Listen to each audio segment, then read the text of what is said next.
You are listening to an American Free Press podcast. Joining me on the line is Jason Eric Kessler. Jason, thanks for joining us today. Good to be with you.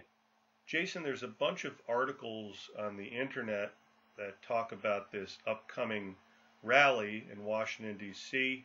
I want to get into that in great detail in a moment, but before we do, for the benefit of the listeners, can you give them a little bit of background about who you are? Yeah, I'm a civil and human rights advocate from Charlottesville, Virginia. I'm focused on representing white people because I feel like they are underrepresented. I was the organizer of last year's Unite the Right rally, which has been a whole big old mess that very few people understand, other than the fact that there was violence that occurred at the rally, like there has been violence at a lot of other rallies across the country since Trump was elected, between nationalist group or patriots, conservatives, whatever you want to call them, and Antifa.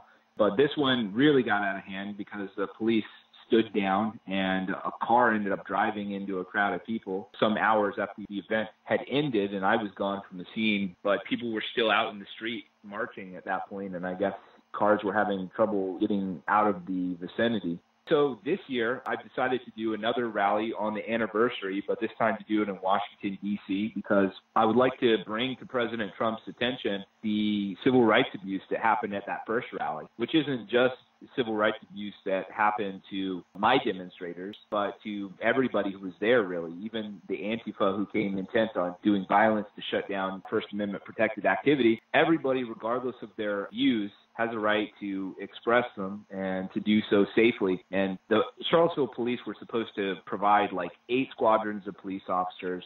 They were supposed to have 200 officers in the park. They were supposed to be keeping the sides separated. But in fact, it was revealed in the independent review that the police chief just said, let them fight. It'll make it easier to declare an unlawful assembly. So I want to talk about that, but I don't just want to be stuck in the past. I want to have a slate of speakers who perhaps are not household names, but are involved in litigation efforts about anti-white discrimination. We've got one guy who's involved in a lawsuit against the SPLC. We've got Simon Roche, who is fighting for the rights of white South Africans as their land is being appropriated by the government, and many white farmers are being attacked, raped, and murdered in their homes. Finally, I'm going to close out the rally with a little bit of a look forward in how I think that white people can represent themselves in today's day and age of identity politics. I don't think that the alt-right is the way to go forward. I think both the alt-right and Antifa are very backward-focused movements that are looking back at like the Jim Crow era or 1930s Germany. And I'm just not interested in that stuff. I've grown up in America in the time that I have. I see the dynamic that's playing out with white Americans in the 21st century, when we're in a situation we've never, ever been in before, where we're becoming a minority, not only in the United States, but in Europe by 2050. There's a lot of laws which are actually discriminatory towards us, including affirmative action and admission quotas at universities. We're the one group of people that it's still okay to hate. So you can say something completely racist or negative towards a white person on Twitter and you won't get banned. But if you say it against any other group of people you could think of, then you would. You would also look at how the universities, which are really shaping the minds of the youth and the entertainment industry, have nothing but negativity towards white people. And I think it's created a spiritual crisis for white people, which has sort of coincided with this loss of religion that the Western world is facing. And people have just been lost. I think that's why you see marriage rates declining, birth rates declining. White people are the only group whose life expectancy is going down right now. There's epidemics of depression, suicide, opioid, and methamphetamine addiction. And I think this all goes back to the fact that white people are just not allowed to be proud of themselves anymore and to have a positive vision for themselves as a people. Yes, thank you for explaining that, Jason.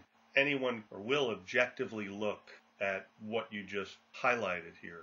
They would find out that, yes, there is a war on whites, without a doubt. And many people will say that the whites' worst enemy are the whites themselves because they are allowing this to happen. It seems like every other ethnic group, race can promote themselves. That's no problem. As soon as whites do it, you're a Nazi, you're a white supremacist, you're KKK.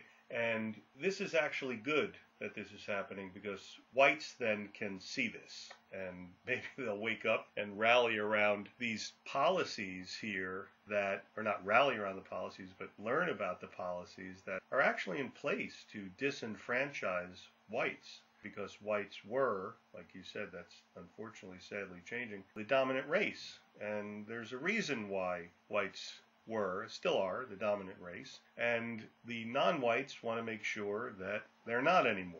And so it's incumbent on folks to listen to people like you, Jason, and to learn from what you learned and the direction that you're going. It's very important, and it's very fortunate for them and for really the country to have somebody like you that has the courage to do this, because it's not easy what you're doing. I've seen those videos of these sick people. The left is a very sick bunch of people chasing after you on film, throwing you down and hitting you, all because you're talking. Mark Twain said, "Free speech is best exercised from the grave." This was an essay that he wrote back in, I think it was 1905. And it was released in, I think, 2008 or 2009. It was called The Privilege of the Grave, I think. And it's so true. We have free speech. I think we have free speech. And it's not the case because people don't allow. Yeah, here it is. It's called The Privilege of the Grave. And this came out in 2008 and it was written in 1905. As an active privilege, it ranks with the privilege of committing murder. We may exercise it if we are willing to take the consequences. Murder is forbidden both in form and in fact. Free speech is granted in form, but forbidden in fact. Murder is sometimes punished, free speech always. And this isn't something new. This has been around for a long time. You could go and look on the internet and you could see folks protesting World War I, and they had to deal with their free speech being curtailed and vilified and hated and spat upon, just like you do. So I give you a lot of credit, Jason, for what you've been through. It's not easy, especially as a young man. Now, you were born in 1983, is that right? You're 34? That's right. Okay. And you grew up in Charlottesville? Well, I was born in Charlottesville. I spent some of my childhood in Las Cruces, New Mexico. And then I moved back to Virginia and was in high school near Charlottesville in Fluvanna County, gone to university both in Richmond and in Charlottesville. But I've been living in the Charlottesville area for over a decade now. Okay. And you said you were born in Charlottesville. I didn't hear where you said you grew up in. Where was that? My family moved around quite a bit. I was born in Charlottesville. I lived in a place called Cruzane, which is not far from Charlottesville, but it's a less populated area. And then when I was about 4, we moved to Las Cruces, New Mexico, which is a really nice place. It's historic for being the place that Pat Garrett was shot.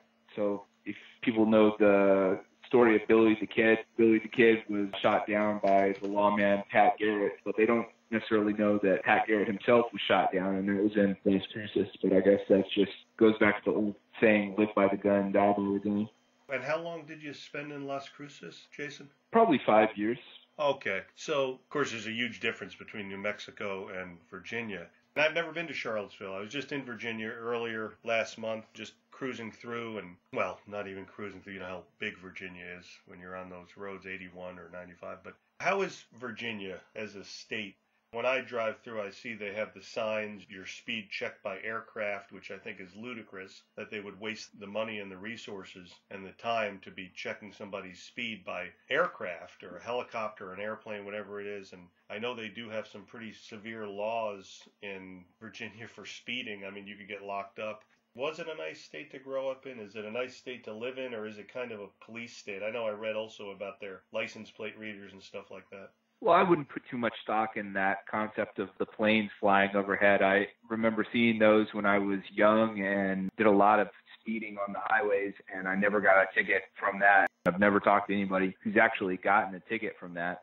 But in general, yeah, I think Virginia is a pretty cool, laid-back state, very, very green state. So if you like nature and trees everywhere, a lot of foliage, this is a good place to be. I mean, especially out in the country, you have a lot of normal, upstanding, patriotic Americans. You have a lot of small towns still that are about as close to Mayberry as you can get in 21st century, which isn't too close. But this Charlottesville area is part of the liberalization of the area, where it's gone not just from a red state to a purple state, but really close to a blue state. And that's largely because of Northern Virginia, which is essentially a suburb of Washington, D.C., and that area is very, very different from the rest of Virginia, not only in terms of the demographics and the politics, but also, of course, it's going to be a very urban area compared to the rest of the state. Yes, definitely. I've been to many areas of Virginia, and I absolutely saw that. I interviewed a couple of months ago a political candidate, and you probably heard of this guy, Patrick Little. That's right. Yeah. I've heard of him. Yes, and of course he ran for senator, I think it was, in California, and we were talking about what brought him to the point that he was at where he was voicing his opinions, and he said he read that book by Kevin MacDonald, The Culture of Critique, and that was the one thing that really opened his eyes and got him on the path that he's on now. Is there something like that got you going, that brought you to the point where you basically became the face and the name of this Unite the Right rally, which was a great idea? Because I've studied it, I've written about it. I know that you guys were set up by the mayor, by the police, by the state police, by the local police. They let Antifa come in and collide with you guys. I know that for sure. Nobody could tell me otherwise. But is there something that brought you to the point that said, you know what, I want to hold this rally? What was it that got you to the point where you came and said, I want to organize a rally in Charlottesville? Well, it's a long, slow process, and I'm still evolving my experience with this whole, shenanigan that's been going on over the last year or two. But I was a Democrat. I voted for Barack Obama. I guess I voted for John Kerry against Bush. But something happened to the Democrat Party where it went from being a party that didn't talk so much about the identity issues. It was more about just a general tolerance, but it was more about the working class. And I saw it as something like in a Bruce Springsteen song or John Mellencamp or a Bob Seger, Heartland of America, the working class, the union worker. And then suddenly in Barack Obama's second term, it just started taking this radical anti-white shift, an anti-male shift, and you started seeing a lot of very false narratives being propagated through the media that were starting to get on my nerves. I used to listen to NPR. I thought NPR was very educated. I thought they were unassailable in their point of view because they had all university professors backing up what they said, and they had all this research and these scientists proving by the experimental method that they were correct over the Republicans.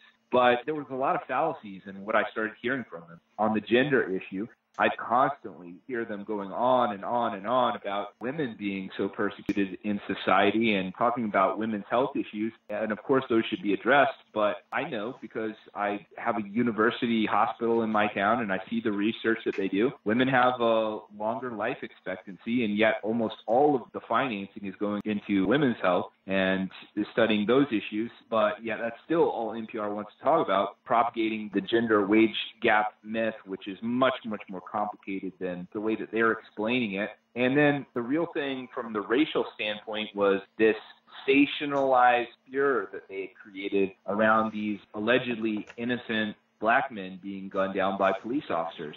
And I think I was still with the Democrat narrative around the time of Zimmerman and Trayvon. That was the first one that I'd heard, and I thought at the time, well, geez, why did he shoot this black kid? I don't see what the justification for this was. But then when they kept trying to find a new Trayvon over and over and over again, every single time a black guy got shot, they immediately called it racism. And I said to myself, well, that doesn't line up with the facts. We don't know what the facts are yet. And then the Michael Brown, Darren Wilson thing, where the hands up, don't shoot came from. Eric Holder, Barack Obama's own Justice Department, cleared that police officer of any wrongdoing. But still, that myth of hands up, don't shoot kept being propagated. And at the time, I was listening to a lot of baseball. I'd take long walks, and I had the MLB network on my phone, so I'd listen to the Baltimore Orioles. That was the team that I followed. I've never lived in Baltimore, but it's the closest team until the Nationals came along. Virginia doesn't have its own professional sports leagues.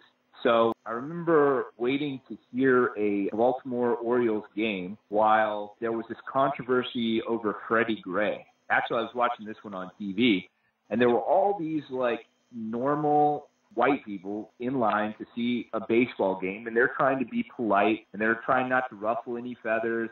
And there's these black guys that are jumping up and down on cars and screaming at them, like, come and fight me, and cursing at them. And all these white people are trying to do what white people normally do and be polite and like, don't worry, man, I'm not like the others. You don't need to do that with me. And the black person is screaming at him like, I don't care, F you. So when I saw that, I said, what's going on here? NPR is still telling me that there's only one side to this thing, and it's that cops are racist and the white people are to blame for it. But that didn't correspond to what I was seeing in the actual video. I saw these white folks being abused because of something they had nothing to do with. And as I went down that path, I started going on 4chan, which was an internet message board full of shock humor. It's sort of one of the main websites where the alt-right has propagated from. And people were just sharing all kinds of opinions. You'd see people critiquing race from very different perspectives than what the liberals and the social justice warriors were doing. And at the time, the alt-right, I think, was more ideologically diverse. There were all kinds of people who were calling themselves alt-right. I'd never even heard of this Richard Spencer guy at the time. I was aware of Milo and Mike Cernovich and Paul Joseph Watson and Alex Jones. And then after a while, I became aware of Fascination and Mike Enoch and people from the right stuff. But I always saw it as, well, that's interesting. There's some people who are more extreme on these issues. There's obviously some provocateurs who are posting like Hitler and swastikas and stuff, but I didn't take that very seriously at all. And at a certain point, I became curious and I wanted to get involved in this stuff. So I had a website and I achieved some local renown for exposing these racist anti-white tweets by the Charlottesville Vice Mayor Wes Bellamy, who is about as close to a black nationalist. He's definitely a black supremacist. Said a lot of stuff about how he hates white people, hates white women. He likes being down south so he can look down on white people from his position of power. He put some really weird comments out there about rape. So I started going around. I'd go up to Washington, D.C., and I think Mike Cernovich had some parties at the National Press Club. I went to that. I met Richard Spencer, I believe, at the anti-Syrian missile strikes protest that he did in Lafayette Square, where my new rally is about to be. I went out to California one time to cover the protests against Ann Coulter appearance, and then I met Dave Stickman and Baked Alaska and Warren Southern and a number of other people. And by that point, I was pretty much involved in this stuff, and I saw a lot of the issues that the alt-right was bringing forward. I'm not saying that I believed everything hook, line, and sinker, but I definitely felt like there was a need for white people to have an identity movement of some kind to represent them, because there seemed to be a lot of inequality in representation, where clearly there's racism against all kinds of people, racism against blacks, racism against Jews, racism against white people. And while you can lose your job and become a pariah if you say something about Jews or black people, you can say you hate white people for a living like Wes Bellamy does, or like a lot of these Black Lives Matter University professors do, and you get paid six-figure income for it. And that led up to the Unite the Right rally, which was a concept that I'd come up with because I'd been reporting on Vice Mayor Wes Bellamy trying to tear down a statue of Robert E. Lee, where they were equating Southern history exclusively with slavery, when to the actual people it means something very different. He was going after Thomas Jefferson, whose home Monticello is here in Charlottesville, University, UVA is here. And through my reporting on a right-wing website called VDare, which mostly deals with immigration issues, I think some of these alt-right guys like Spencer had become aware of the issue in Charlottesville surrounding that monument, and they'd come and done a rally there with some torches on May 14th. So I thought, well, it's interesting. Let's do a big tent thing where I can bring a lot of these different people together, what is now referred to as the alt-light and the alt-right. And I wanted to do that because I'm not really simpatico exactly with the alt-right. As I was saying, I think that they're a little more extreme on a lot of things than I am. But I felt like the more moderate conservatives, the alt-light, the alt-right, libertarians, whatever you want to call, could get together, at least agree on the idea that white people should be proud of who they are and they should deserve to have representation free of stigma. And when I created this event, I thought I would get all kinds of people like Gavin McInnes and Stickman, and then I'd be able to put Spencer in there and Bake Alaska and so forth. But as I found out, the more moderate elements really did not want to be on the same stage as these more controversial speakers. They didn't want to be labeled as racists or whatever. So the character of the rally really became a lot more extreme than I had intended. It took on tones of Nazism. Be honest. I mean, I'm just being honest. There were some people who, when the majority of the group is chanting, "You will not replace us," which I think is a much better chant because it talks about the replacement level immigration that's happening in European countries and in America. And then they turned it to "Jews will not replace us," which I think is bad for a number of reasons. I think it's okay to criticize any group of people. Certainly, if you can criticize white people and say that they are privileged, you should be able to have the same criticism of Jewish people because they have even more wealth for their size in the population. They're extremely overrepresented in the banking industry and on the Supreme Court and in elected office and in the media, et cetera, et cetera, et cetera. But that being said, I think that that's part of a conversation you have about race. It's part of a dialogue. When you invoke the blood and soil chants and all this stuff to bring it into the Nazi era, it's a very, very bad look, and it's destructive towards white people as well as every other group of people. But that being said, those views of that group of people were not the only group of people. There were lots of people with American flags, maybe one guy with a swastika getting all the attention. You had MAGA Trump supporters, you had people from Identity Europa, you had people who literally were national socialists. You had NSM come, you had Southern nationalists, you had some people on our side who weren't even white. You had Hispanic and black people who've come around, and you had militia people who came mostly to protect the First Amendment and public safety is the way that they put it. They weren't really demonstrators. They hung out outside. But the fact that they had those big AR-15s was really, really triggering to the Charlottesville community and government because they don't recognize the Second Amendment, which is very, very robust in Virginia. But they weren't the only ones. Actually, the communist side, they're literally communists, just a pejorative. Redneck Revolt came with their red bandanas and very, very expensive AR-15s, and they were pointing those at vehicles and all kinds of crazy stuff. But the long and the short of it is that we were supposed to have an immense police protection. There were supposed to be police dispersed all through the crowd. There were supposed to be 8 squadrons of police officers. We requested over and over again barricades to keep the sides separate. 5 days before the event, I had a meeting with the Parks and Rec, the police department, and the city manager, and told them exactly what was going to happen. I said, look, if you allow counter-protester groups, for lack of a better word, to be outside in the street, blocking people's entrance and attacking them with weapons, there's going to be violence. And you need to prevent that. You need to keep them out of the street, out of people's way, and you need to disarm them.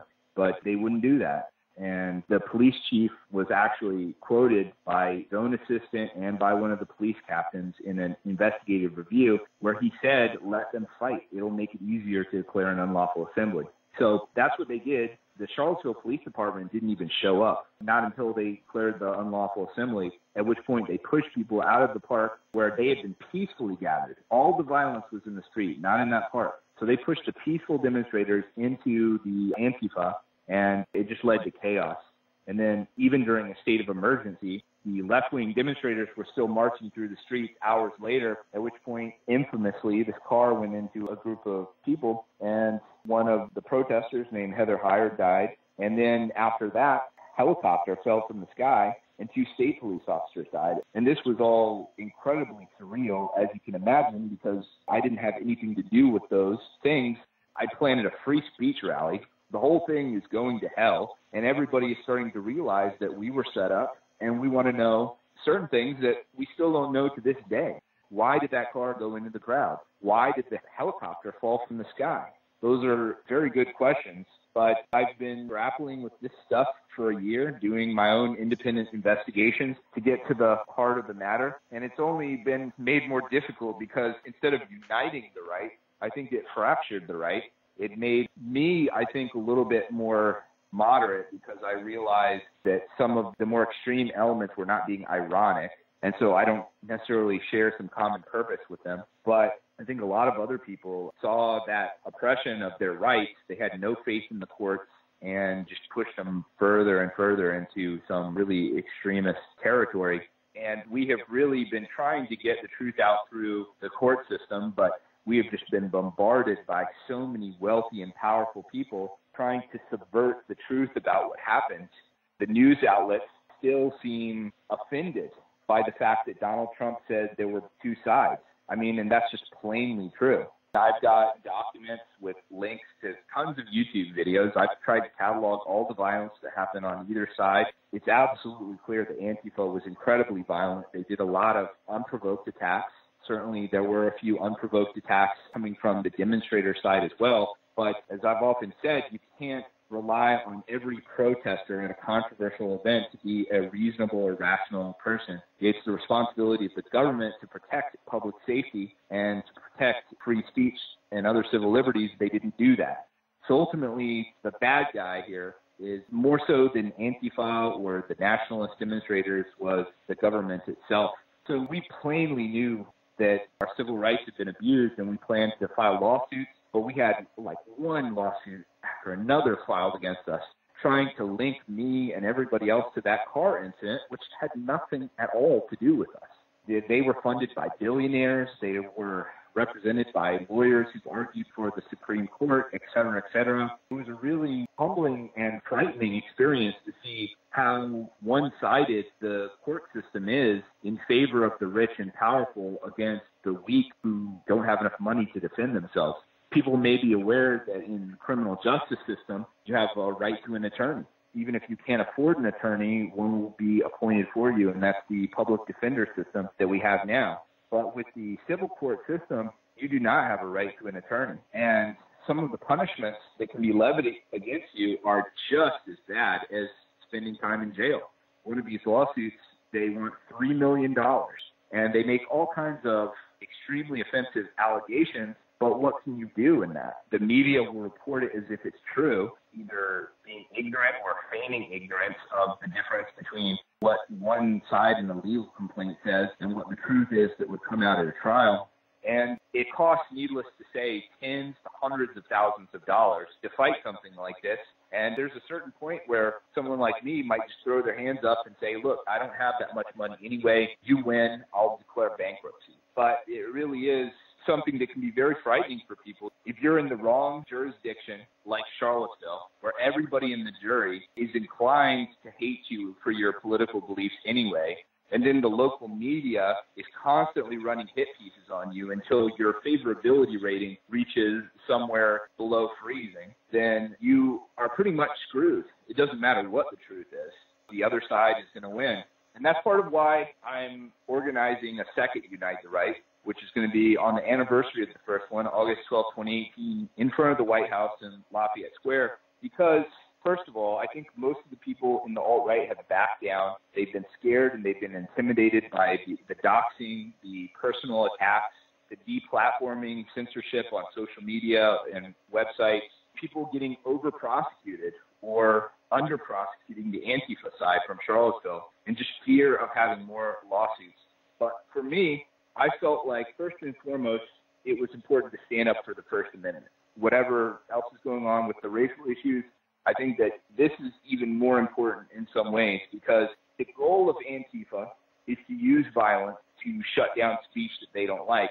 And if the people that they disagree with most, me being one of them, were to give up, then that would validate their tactics. And those are the kinds of stories you'd be reading about right now. If I had not decided to do this article, you'd have a lot of stuff from The Atlantic and the SPLC and Vice News saying Antifa, their tactics work. So first of all, there's that. And then it's also the common purpose of these rich and powerful attorneys who are all millionaires themselves and are being funded by billionaires, is that they want to make the cost of exercising our First Amendment so high that no one in their right mind would do it. But one thing that they didn't count on is that they would have somebody as stubborn as me and somebody that really has nothing to lose. Like, I don't have anything to lose. There's nothing they can take from me. I'm not going to break the law, and they can sue me till their heart is content. They're never going to get blood out of a stone. So there's that issue. And I wanted to do this in front of the White House because I felt like it would be the only location that would not be anticlimactic after having the big rally that we had in Charlottesville last year. And I want to bring the civil rights abuse that happened as a result of Charlottesville government's actions to President Trump. And I'm hoping that all this media hoopla that's going to be around this thing this year will cause him just to tune in for 5 minutes during my speech, and I can bring these issues to him.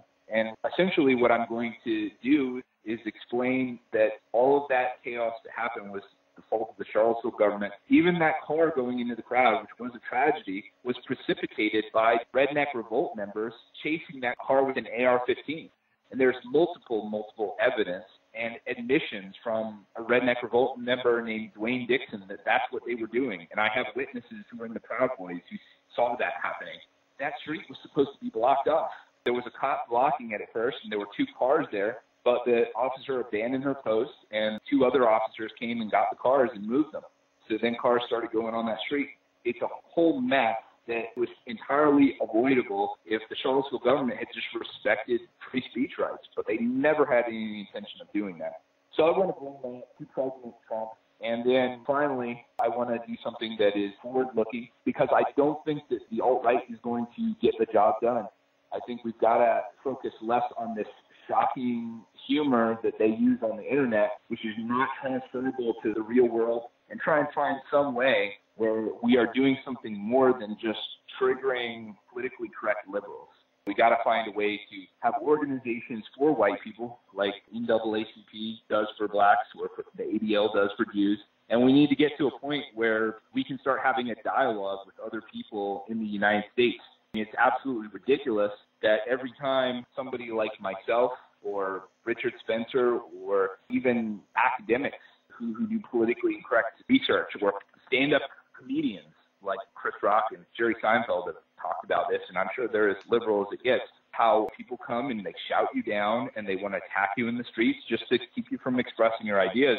I don't think that violence is ultimately going to be the solution. I think that the fighting in the streets stuff has got to stop. We got to find some way to either start having debates or conversations between Antifa or Black Lives Matter and people in the alt-right or people like me who are a white civil rights advocate and hash these issues out and let the strongest ideas prevail. If we're going to allow Antifa attacking people in the streets and costing localities millions of dollars to defend free speech, then they really got to be classified as a criminal gang and some more serious action has got to be taken against them. That's the only 2 solutions. They either got to start having a strength of conviction in their ideas that they can debate them against people they disagree with, or they need to be rounded up for inciting violence and conspiracy to violate civil rights. Yes, thank you, Jason, for explaining all that. Absolutely. And I wanted to ask just a quick question here. You were talking about how this, we can call it the left, this hysterical left, has a bunch of billionaires behind them. Do you know any names of these people? At least when you're talking about the lawsuits, Sines v. Kessler, that's the $3 million case. That one is being funded by, he's the founder of LinkedIn. The name just slips my mind, but he's a billionaire. And that one is very plainly an ethnically motivated thing because I just think it was such a bad idea for the alt-right people. Even if they don't care for Jews, you can't go out there and just say Jews will not replace us. Now you have these very, very smart Jewish attorneys like Roberta Kaplan, who has argued in front of the Supreme Court, and then the founder of LinkedIn, and he's also a very rich and powerful Jewish individual, and they're coming for blood. So is that Reid Hoffman? That's it, Reid Hoffman. There you go. And then the other people who founded this nonprofit that is being used to fund the lawsuits, they're also extremely rich and powerful people. If you go to the Integrity First for America website, it makes it seem very patriotic. I think there's a picture of Lincoln Memorial in Washington, D.C. There's a lot of red, white, and blue. And you don't see how partisan it is, but everything about it is partisan through and through. The only people that they've ever sued since they've formed were Donald Trump and the alt-right. They were suing Donald Trump over various business dealings, and then they started suing us after this rally. And when you look at the people who founded it, they're rich hedge fund managers. One of them owns a clothing line that is popular in fashion malls. I don't recall. But it just gets back to what I was saying of the civil court system being this arena where the rich just stomp around like Godzilla and everybody else is the little Japanese denizens who are getting squished under Godzilla's foot. Yeah, absolutely. I wish more people would shut up and read, and that should be a slogan that's promulgated across the country heavily. You brought this up. There were so many significant things that came out of what you created out of nothing, and that's a beautiful thing when you come up with an idea that didn't exist before, and you do something and you put it into action. And instead of these morons trying to turn you into the bad guy, they should be looking up to you for what you did because of all of the valuable information and results and fallout that came out of this. And probably one of the most significant is what you brought up before, is that two sides are to blame. That is an absolutely fascinating piece of evidence where folks can actually take a look at that, study it, research it, which I did. I wrote about it because, of course, as you said, both sides share the blame. It's just common sense. But why is it that and a lot of people call it the fake news media. I'm at the point where I call them the garbage media. Why is it that the garbage media, because that's where they belong, in the garbage, because they're causing a lot of problems. They are the ones who should be brought up on charges. This garbage media, all of them, all of this mainstream media. Why is it that the garbage media worked so hard to go after Trump and the garbage Congress, the House and the Senate? They forced him to say something. They censured him. They forced him to reply because they felt that he was too much on the side of, let's say, the right, the conservative side. How is it that the garbage media could actually take a position and vilify the President of the United States for saying something so obvious that both sides are to blame? I think that was probably the most significant event that occurred from the wonderful rally that you created. Have you thought about that, Jason? Yeah, I mean, obviously it's due to the special interest groups that are going to be opposed to the message of the event. You have some very powerful groups like the ADL, AIPAC, Israeli lobby. I have a feeling that these people and people who give a lot of the donations to the Republican and Democrat congressmen and senators, they were in uproar about it, and it freaked these people out. It scared them to their core because they didn't want the people with the most money and the most power in Washington to turn against them. I think that that's why this rally was viewed so differently from all the other rallies, which have also ended in violence. Primarily, number one, because the scale of violence was a little bit more just because of that car going into the crowd, but also the black man who was, for lack of a better word, attacked in the parking garage, even though he started it. But I think that it was really about the message, where these other rallies had not really been about race. They had been more about being conservative, pro-Trump, pro-America, which is, I think, a more defensible position. You're talking about race, you're really unleashing some very primal forces, which are at odds with the civility of modern society. If the people had come out and they said, we're in support of whites having groups, we don't want to see our history torn down, don't want to be demonized in the media and the universities anymore, I think it would have been fine. But when they did the torch march, which looked great, but a lot of people felt like it was reminiscent of Nuremberg rallies or KKK rallies. They don't seem to be able to make up their mind which. They never say that it's like the nationalist marches that are going on today in Europe, you know, the anti-communist marches and so forth. But it's always those things. But then you also had that minority of people chanting blood and soil, Jews will not replace us. And they pissed off some very rich and powerful people there. Yes, thank you for explaining that. And if folks don't understand the power of Jews in the United States and the world, all they have to do, I just this morning interviewed former Congresswoman Cynthia McKinney. She was the first congressperson to reveal to the public the pledge. Congresspersons in the House and the Senate were required to sign a pledge to Israel, a pledge of allegiance. They actually faxed her several times the pledge, and certain folks would entice her with fundraising events, and then 2 to 3 weeks later, she told me, they would call her up, oh yeah, hey, did you sign that pledge yet? And no, she never did. She lasted 12 years there, but they got her out eventually. If folks don't understand that, they don't understand the Pledge of Allegiance to Israel in the United States of America, then they know nothing, and it goes back to my shut up and read. So all of this stuff that you're talking about, Jason, is 100% accurate as far as I'm concerned. I only like to deal in facts, and I like to research this stuff. And it's heartening to me to hear somebody at your age, young age of 34, not that I'm a million years old, I'm only 58, but it's still great that the youth are taking an interest in this, and you did something, like I said, you did something terrific. That Unite the Right rally really brought out the evidence that folks would need to see who is really calling the shots and what their agenda is. So I take my hat off to you, Jason, for everything that you've done for America.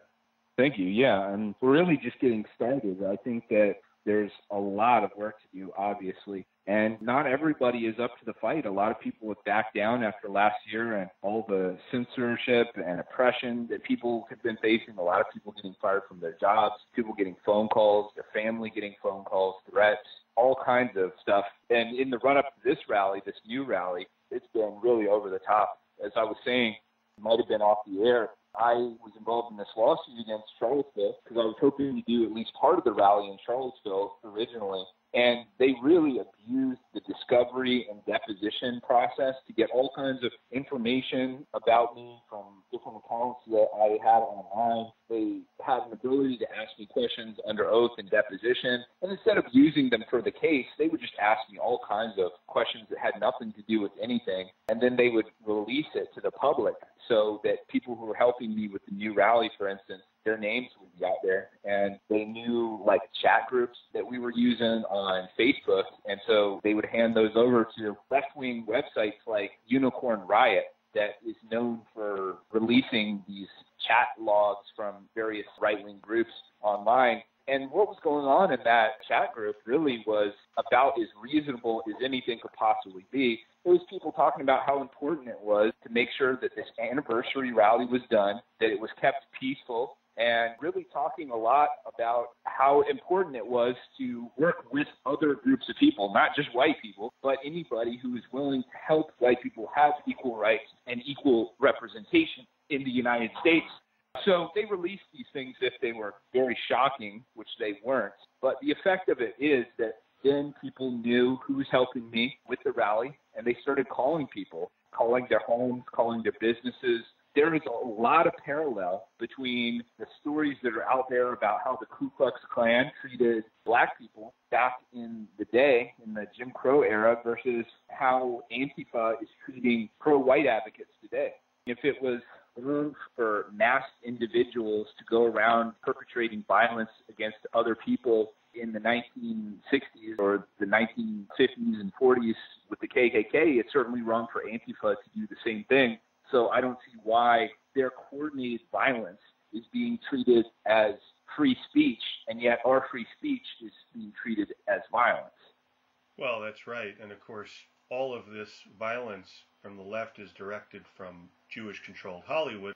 I didn't see that garbage movie Django Unchained, but I know enough about it to know that it's your turn, Whitey. And so it's not easy to imagine that, the brainwashing is pretty much almost complete. So you got your work cut out for you, my friend. Are they still living, your folks? And if they are, how are they taking this? Yeah, they're all right. They are evangelical Christians, and I don't think that they understand a lot of I don't know what the word is. I mean, some of the stuff is very legitimate criticism of Jews, and some of it you could call anti-Semitism, and they don't like that. They're very much of the opinion that the Jews are God's chosen people and so on and so forth. But really, I mean, my criticism of Jews is not really the foundation of my belief system. I'm really fundamentally not concerned with what blacks or any other racial group is doing. I'm just concerned that my people aren't being given full representation rights. But that's not the way it's being portrayed in the media, of course. The media needs me to be like a Klansman or a neo-Nazi or something. For instance, when the Hill.com, a fairly well-read online publication writes an article about me, they'll always use this incredibly sensationalistic and inflammatory picture of these Ku Klux Klan members from a completely separate rally, not Unite the Right, and they're doing Sikh Kyles and wearing the full Hollywood-looking robes. So they'll report on me and put those guys up there. And I think that kind of reporting, is irresponsible as it is, that's pretty much the only information that most people get. And even if I'm not some hateful person that they're portraying me to be, at what point does the truth matter anymore? Because all of your friends and family, they start to believe that it's true. I mean, why would people be saying it if it wasn't true? And then you have to deal with hatred towards you from the people who are closest to you, or a lot of people saying, I still support you. I know that you're not what they say you are, but putting too much of a toll on my life. I've got a job. I've got a family. I can't continue to be seen with you. And that stuff is really hurtful to me because I have done my best to speak about what I think is true and what I think is right, and not just for white folks, but for all folks. And it seems like the media wants there to be violence when they report on things this way. Because, for instance, this whole stir around the Robert E. Lee Monument here in Charlottesville, for the most part, black people here in town didn't give a damn about that. There's a lot of bums and winos hanging around in the park during the day. That's the majority of the people who are in there, and there's a lot of blacks there. And they might be drunks and winos, but they're not causing a bunch of crime. They don't make people feel threatened, at least. But the people who were really riled up about the monument's issue were these uppity white liberals from the university who've been so indoctrinated with this social justice narrative of American and human history. And they, I think, realize that if they bring up the KKK, that is something that most black people have a visceral reaction to. They have hatred and a fear of hearing about that organization. And so you can really instigate them to violence. And I think that's what happened at the original Unite the Right, is that a lot of these Antifa, of course, there are some who want to do the violence, but they're cowards. They'll, hit somebody in the head with a bike lock while wearing a mask and then, fade away into a crowd. So they'll just attack you from behind and disappear. But what they did was they said KKK, KKK, neo-Nazi, neo-Nazi a million times leading up to the rally until you had a group of black people who had come from the projects and were young guys, probably filled with a lot of the kind of testosterone that young guys are, and weren't the smartest guys. They were looking for a fight. And the Antifa, the white Antifa, were walking around with bags of weapons. This was testified to by multiple people. And they were handing out mag lights, big metal flashlights. They were handing out aerosol cans and lighters so that people could shoot improvised flamethrowers.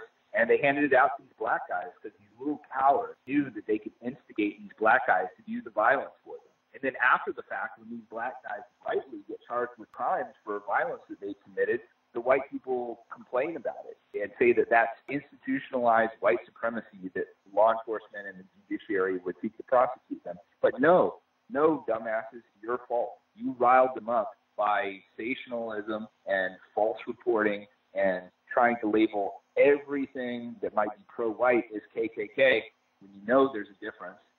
Absolutely. The mainstream media, the garbage media, all you have to do is look at the trending headlines of the garbage Washington Post or the garbage New York Times. It's all about Permit Patty or this person said this to a black guy. They want to rile it up. It's nothing like it was when Obama was in, of course, but they want to instigate a race war. This is what they want to do. Folks just need to wake up and, like I said, shut up and read. Imagine if the garbage media, Jason, gave you the opportunity to talk, to elaborate upon the things that you did today.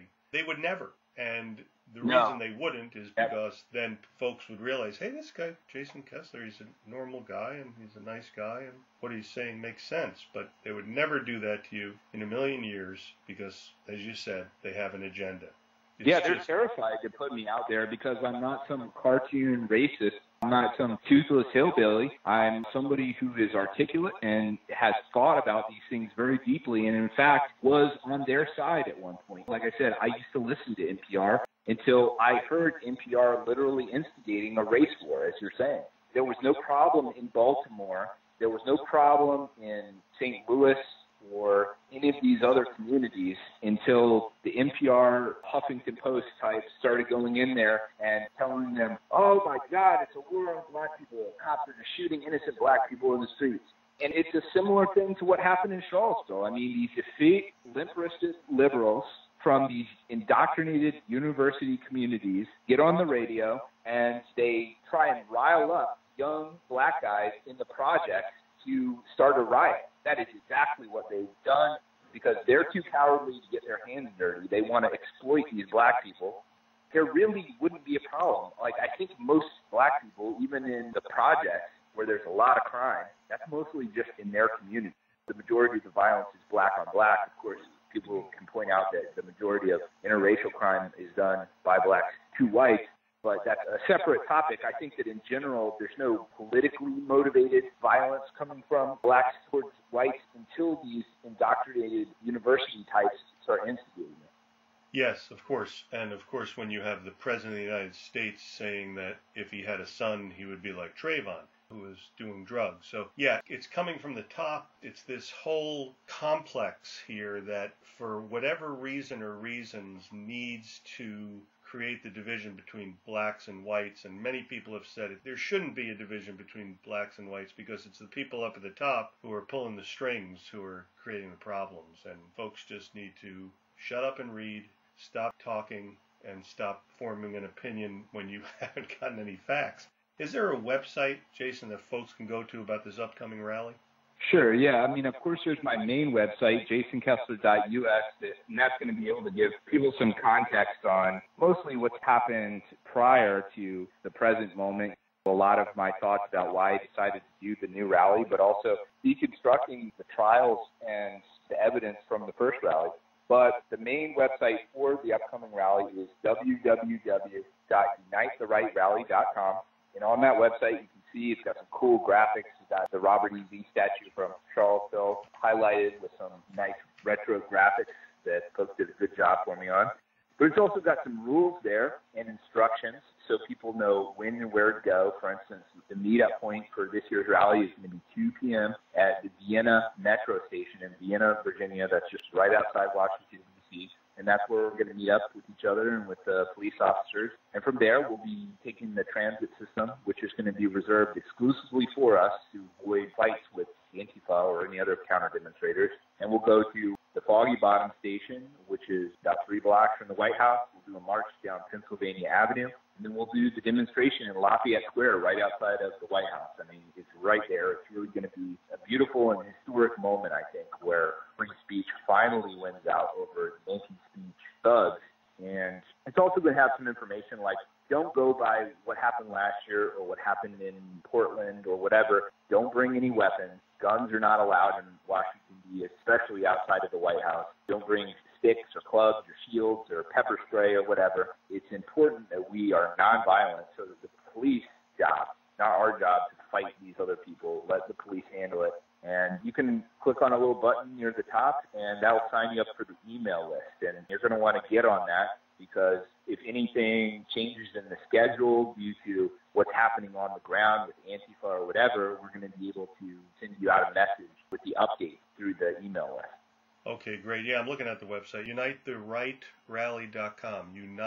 Unitetherightrally.com. It's a good-looking website, like you said, and all that information is on there. And I wish I could be there. I was actually planning on coming, but the day after is my little guy's first day of school, and I'm down in the Panhandle of Florida, so I don't think I'd make it. So, folks, if you're in the area, or if you can get there and you don't have to do something the next day like I do, because my wife already warned me, go there to Unite the Right rally. This is Unite the Right 2. The first one was a smashing success, although, as we talked about, the death of that woman, Heather Heyer, although I think that her death, some people are saying, wasn't caused directly from the impact with the car, that she might have had some kind of medical condition and she had a heart attack. Either way, it's sad, obviously, when someone passes on. Of course, that helicopter was not monitoring the rally. They were, I think, on their way to the governor's mansion for something or to go somewhere else. So the crash of the helicopter, and that is, of course, tragic because 2 men were lost. But that had nothing to do with the rally, although the garbage media